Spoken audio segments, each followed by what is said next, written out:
What's the worst thing that someone said to you about MS? Hey, are you better yet? You don't look sick. My cousin has MS and they are way worse than you. Howdy. My name's Boster. I'm an MS neurologist in Columbus, Ohio, and in this video I'm going to share with you the 8 worst things that you can say to someone impacted by MS, and what you should say instead. Don't turn away, because all of that starts right now.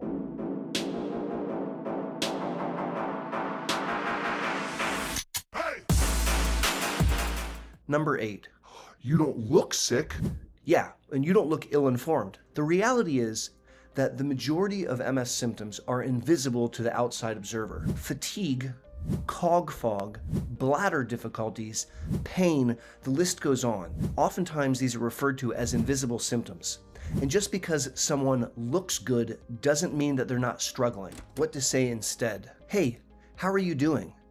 You always look the same to me, so I don't know how you're feeling inside. Asking someone how they're doing, as opposed to declaring that they're doing well, shows empathy. And it also shows curiosity. It lets them know that you actually care about how they're feeling. Number 7. Oh, yeah, I'm tired too. MS fatigue is not normal tiredness. It's a profound exhaustion. It's not something that can be fixed by getting a good night's sleep. And it's like your battery is permanently drained, and yet you're trying to trudge through your day. It's an invisible symptom, and it's the leading cause of loss of work amongst people impacted by MS. When someone says, Yeah, I'm tired too, it's dismissive, and it doesn't convey a concern for how that human being with MS is doing. It's really insensitive. What to say instead? Wow, that sounds really hard. I can hear how tired you are in your voice. Thanks for feeling comfortable sharing that with me. My patients hear number 6 a lot. You were fine yesterday.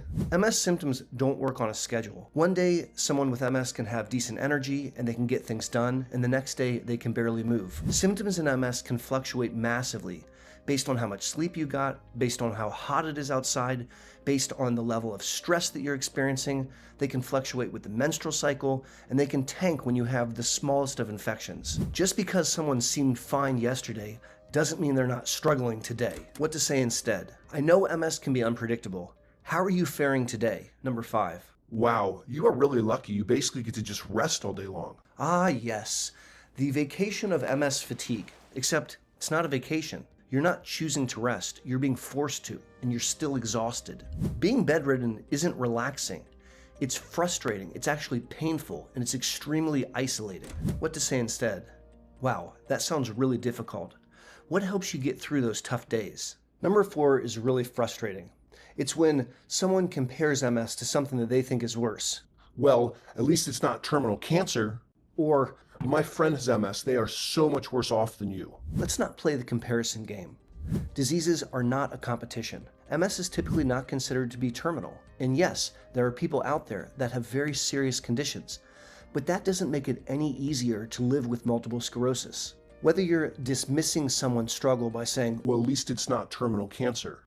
or making them feel guilty by saying, Oh, my friend has it much worse. these statements just invalidate the person's experience. Please keep in mind that MS is not a competition, and every individual's experience is different.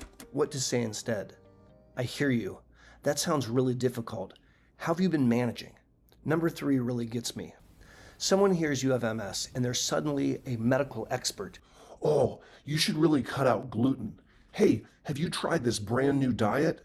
Oh, yoga's gonna make you much better. Now listen, lifestyle changes are very important, but MS is a complex and incurable neurodegenerative condition, and there's no miracle cure out there as much as I wish that there was. If curing MS was as simple as taking ivermectin or taking some special juice, we would all have done it. Moreover, touting some miracle cure really plays on someone's desperation, and some of them can actually be dangerous. What to say instead? I'd like to understand your MS better. What's helped you manage the disease? Number 2.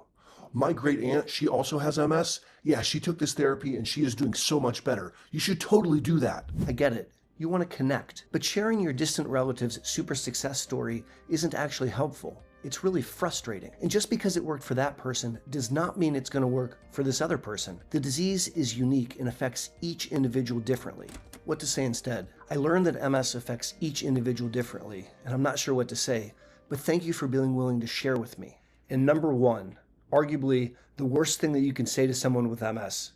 Hey, are you better yet? Yes, totally. I drank some green juice, I walked it off, and poof, I'm better. The reality is that multiple sclerosis is a chronic and incurable condition, at least as I make this video in 2025. Asking someone if they've gotten better makes it seem like MS is like a broken bone that will heal, and that's not the way a chronic condition works. People with MS are trying to live their best life despite having a chronic ongoing condition. They're trying desperately to make MS boring. That's very, very different than healing from a broken bone. What to say instead? I've learned that MS is different for everyone. How have things been going for you lately? We've just reviewed the 8 worst things that you can say to someone impacted by MS, at least in my experience as an MS provider. What kind of crazy things have people said to you? Leave your response in the comment section below, and I look forward to reading them. If you want to up your game and learn more about how to beat up on MS, click the video that's on your screen right now. And until my next Monday morning video or monthly live stream, or even better yet, the next time I see you at the Boster Center for MS, this is Aaron Boster saying be safe and take care.